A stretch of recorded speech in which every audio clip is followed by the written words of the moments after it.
Although there is still a lot for you to discover in Abigail, the main reveal is revealed in the trailer.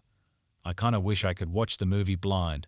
Although I have previously posted a video on this channel arguing that movie trailers often reveal plot details, I will confess that the trailer's disclosure of the film's original premise piqued my attention.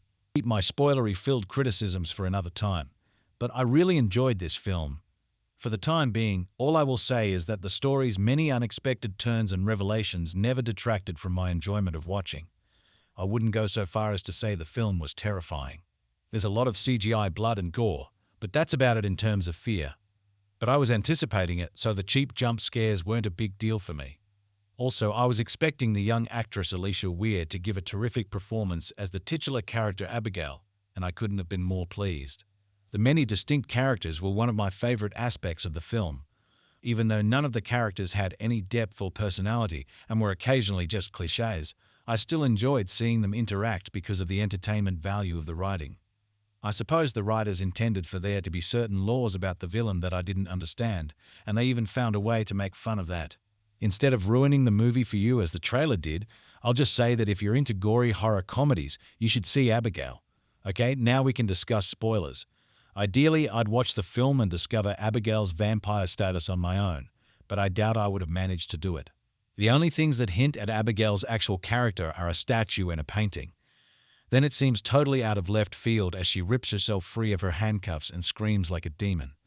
Also, the character's assumption that the girl is a vampire is incredibly far-fetched. She only bared her fangs and swung at someone's neck. Their suspicions about her being a vampire were correct. I had hoped it would take more time to figure it out. On the other hand, I'm relieved that they did, because what follows is a fantastic sequence in which everyone is trying to figure out what the vampire is and how it works. Is partially effective? The answer is no, at least not in this specific instance. Ready or Not is an excellent horror comedy, and the protagonist's precarious situation is very reminiscent of it. It was hard for me not to draw inspiration from Ready or Not, what with plunging into a mound of bloody corpses and all. The film's killings have a vibe similar to that. You can sense when someone is about to pass away. A rallying cry about how they must trust one another will be delivered, and if they listen, they may be able to escape. Furthermore, they find themselves bereft of a head as soon as they turn around. I enjoyed it every time, even if it's a vague example, and it only happened a few of times. That fun carries over into the third act, but I felt like the film kind of fell apart in the last third, and I think that's mostly due to the fact that it gets confused about who should be the antagonist. Frank, played by Dan Stevens, transforms into a deranged killer the moment he becomes a vampire. Perhaps it is the nature of being a vampire, or perhaps it has always been his true nature. Regardless, there was zero explanation or hint to it, at least in my opinion. It was entertaining to watch the protagonist and Abigail work together to beat him, but it didn't feel justified. The filmmakers should have done a better job of setting up Frank to be the story's ultimate adversary if that was their intention. All of them were working for the bad guy, so I don't know if that was the only story point that suggested Frank was not who he seemed. We meet Abigail's dad after they murder him. He bursts.